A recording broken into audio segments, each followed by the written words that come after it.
studying the Tower card, the Tower of Babel, the throwing down through a lightning strike of an edifice that was proclaiming self-importance, creating Babel, the inability for people to hear each other or even to bother to listen. It's a very dramatic story. And it's the kind of card that you don't want to draw in a tarot reading.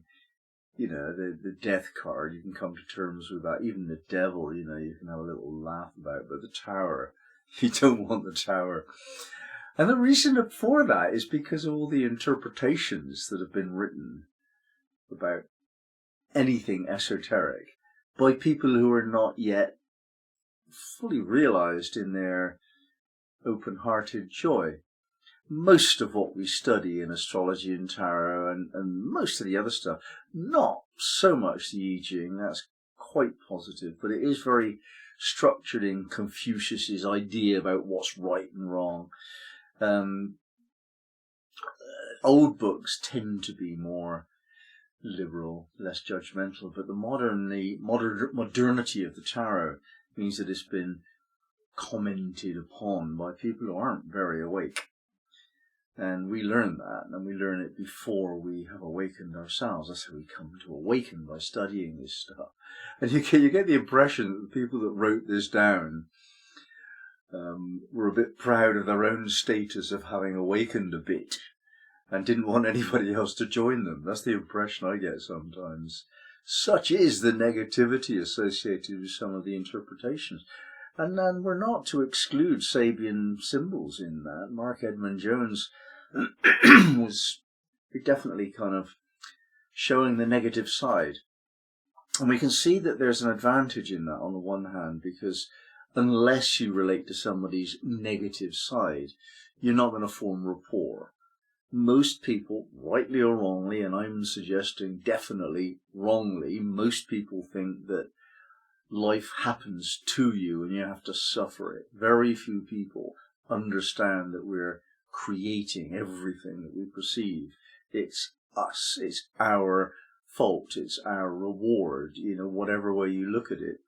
Most people think of life as a fateful experience of destiny, and you can't escape the pain and torture. So they can't hear the words of lightness and joy and optimism. They just can't hear it. They might hear it and think, oh, that's a lovely idea, and then behave as though they were right first time. And that's the same with this tarot card, the Tower. Most people think that there is a comeuppance, that however well it's going at the moment, there will come a time when disaster will strike. And so, because most people think that will happen, it happens.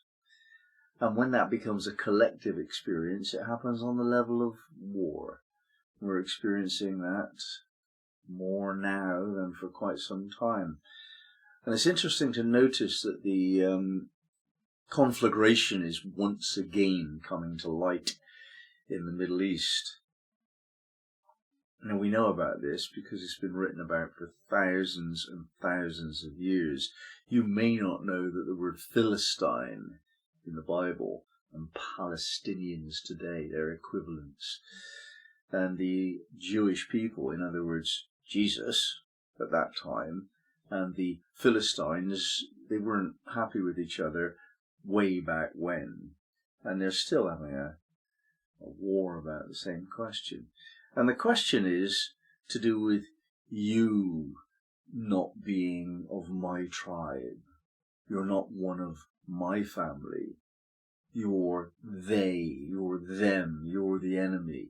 That's the issue here. And we can look at the details of how that issue is playing out in terms of land ownership and wealth and marriage customs and blah, blah, blah. Is secondary. The primary, in fact, the only real explanation for what's going wrong is that people have no remembrance of their state of unity. When you claim to be different from your enemy, you're not affirming unity. It's no good praying to God and saying, I want to be one with the one, and having enemies or prejudices against people of different beliefs or skin colours or sexual orientation. That's not unity. You can't be prejudiced. You can't blame anyone either. You can't feel guilty. If you know what unity is, you can't do those things. They're just not available to you. Now, most people, unfortunately, do think that way. They do think of themselves as separate from their enemies or even their neighbours, actually. And that's a mistake. And it's so rooted in our psyche, the collective psyche of humanity, that we have wars continually about the same issues, exactly the same issues, repeatedly, again and again and again, with the same outcomes, which are not what serves anyone except for the money makers and the power possessors. And that's the story of our civilization, we call it. Well, until that ends, the problems will not end. And until we realise what's going on, it won't end. Now we come to the tower. The tower is the final result of not learning earlier. If you're on the wrong path, you mustn't take a step further in that direction. As soon as you come to realise this is the wrong path, you have to stop walking in that direction. That is so simple and almost never done. People know that consumerism, waste, buying things you don't need, not sharing with your friends, not sharing with people that need your surpluses. Everyone knows that's wrong. Everybody who's listening to this video does, anyway. And yet people continue to do that. We continue to not recycle things, knowing what's happening as a result of waste and so on. The simple wisdom here is that if you're walking in the wrong direction, as soon as you realise that, you must stop and not take one more step in that direction. Not one step. If you know you're in the wrong relationship, then you have to stop immediately. If you know you're in the wrong job, then you have to stop immediately. Of course, it's self-evident, it's intuitively obvious if you have access to your intuition. But what happens is people do take one more step in the wrong direction knowingly. And that brings about the kind of need for a shocking resolution. And that's what the Tower card represents. That in life we will certainly come across a shocking course correction if we don't manage to read the signs, the subtle signs, and act upon them before the need for an external force. There are signs, plenty of signs. And in one way, the Death card is a gentle reminder of what's coming unless we change. That's the end of that phase of life, says the Death card. Let it go, move on, be reborn. Find balance in the Temperance card. Yeah. Face down your fears in the Devil card. And here we have the Tower. Oh, you didn't listen to me? Oh, you haven't got it yet? Oh dear. So the Tower card is a lightning flash, a shocking course correction, because you haven't listened. And it's humbling. We don't need to be humbled ever in life if we learn, or actually if we find humility. Humility is that condition of knowledge of unity. Unity means that we're all part of the same organism. There is only one life, one organism. It's everything that's alive. That's an organism. And that's what unity is, the body of God, we could call it. There is only one of those. And we're part of that. The idea that we're individual is a useful model to help us develop the sense that we have of evolution, creativity and freedom, which are essential qualities through which God may make itself known in life. We need to develop those things, and the best way to do that is to behave as though we are individual, as though we are the creator, creating creation. We have to live that life as though we were God, in a sense. However, not thinking for one moment that we are. This is a tricky game to play. It's so tricky that people get lost in it. They actually, more normally, don't understand that they do have the power to create, that they are free to evolve. They don't understand that, and so they follow the rules and they celebrate that as if that's goodness. An obedient person who doesn't break the law is a good person, and people who break the law are very often called terrorists. If they're freedom fighters, freeing themselves from oppression, they're called terrorists, you know. So we've got this huge ungodly respect for the law, notwithstanding the fact that the law has been imposed upon us by power possessors that used violence to claim their power. Ancestrally, the owners of the land upon which our legal system is based around the world, the owners of the land weren't given it by the collective will of the community. You look after the land, you're better at sort of land management than the rest of us, you own the land. Yeah, that's not what happened. What happened was they took it by violence, and they made the laws that now are sort of looking to be obedient to be considered good people. We all know this, don't we? I mean, surely we do. Therefore, as soon as you kind of get that this law is wrong, this habitual way of being is wrong, this way I have of thinking of myself, it's just not right. As soon as you come to that understanding, you have to know that you have two choices. You're walking away from wrongness immediately, or you're walking towards the tower. The tower is the shocking lightning strike comeuppance. Nope, you're wrong, you can't do it, and I can stop you. Now that I isn't an angry God, which is what has been written throughout the scriptures. Not all of them, but some of them. That's not the truth of it. Nor a vengeful God, nor any God that does horrible things to hurt people. That's nonsense. You cannot say God is love and accuse God of punishing you for your mistakes. That's ridiculous. It's not God that's doing it. Who then? Well, there's nobody else. We do it to ourselves.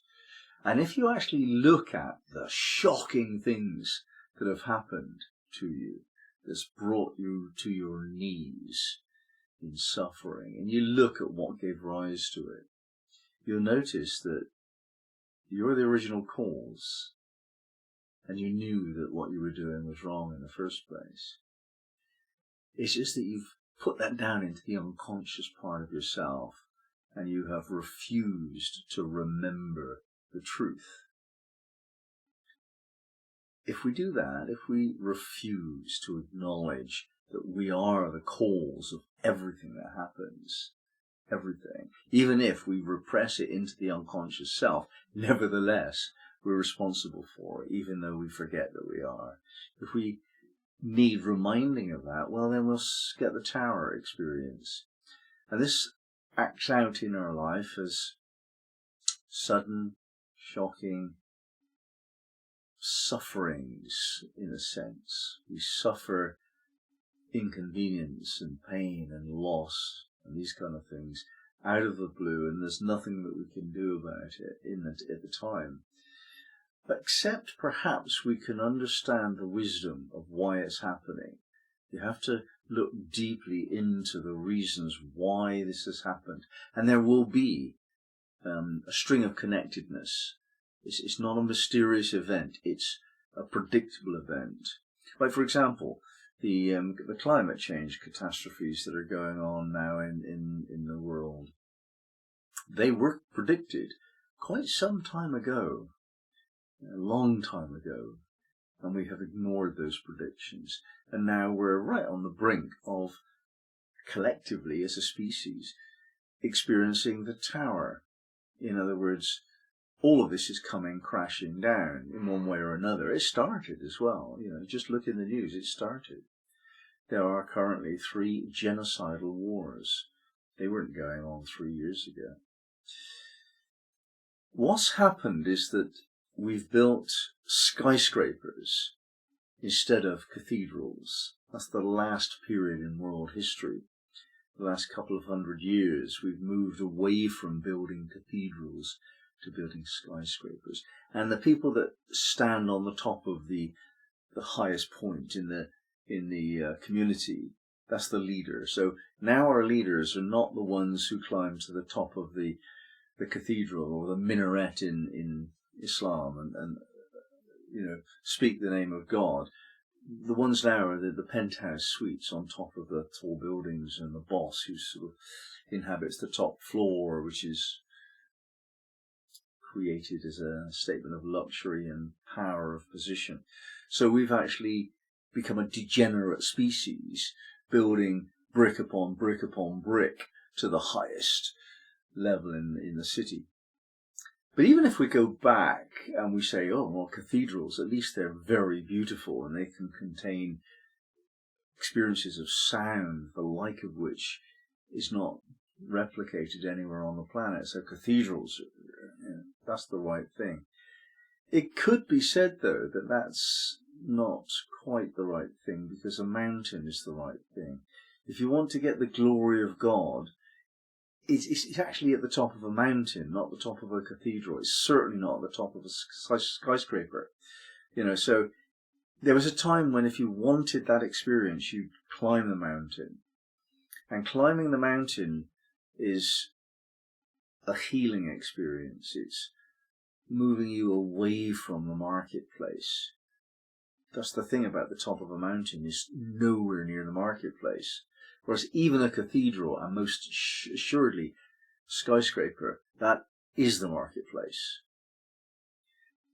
The marketplace representing the place where you're certain to be cheated, unless you're very sharp indeed, that place. Whereas the top of the mountain is the place where you're certain to be at peace and in the presence of only loving spirits. They might be angelic spirits, they might be other mountain climbers, but there's a certain quality about people that climb mountains that we've lost access to. And because we've forgotten that, we need to be reminded. And because we were already reminded and ignored the reminder again and again and again and again and again throughout history and throughout our personal lives as well, then there's nothing to do except for a shocking course correction. So that's what's happening. And the best thing for us to do is just to understand what we've done wrong and that we must stop doing it. Not one day soon, but immediately. And this is the lesson I think each of us on a personal level now is to understand. And I've said it already, I'll say it again. If you're in the wrong relationship, leave today. If you're working for the wrong boss, leave today. I may be exaggerating this for the sake of argument, hyperbole, but make arrangements to leave immediately, make your decisions, and then take executive action straight away. Do not stay in the same thing if it's wrong for a moment longer. You'd be surprised, I think, how many people, how many young women have found themselves to be pregnant because they spent one night following the breakup with their lover. They decide they're going to separate, but they spend one more night together. one more for the road. And then they get pregnant. And you see on so many television stories, one last heist, I'll just make my nest egg. One more job, you know, and that's the job that gets them caught by the law. There's something about doing something when you know it's wrong, when you know it's finished, so you have to complete on that. And anybody who does not take action immediately following a decision is certain to incur a penalty, because a decision is a cutting away. And a reenactment of something you've decided never to reenact is just, you're betraying yourself. And the Tower is the course correction for self-betrayal.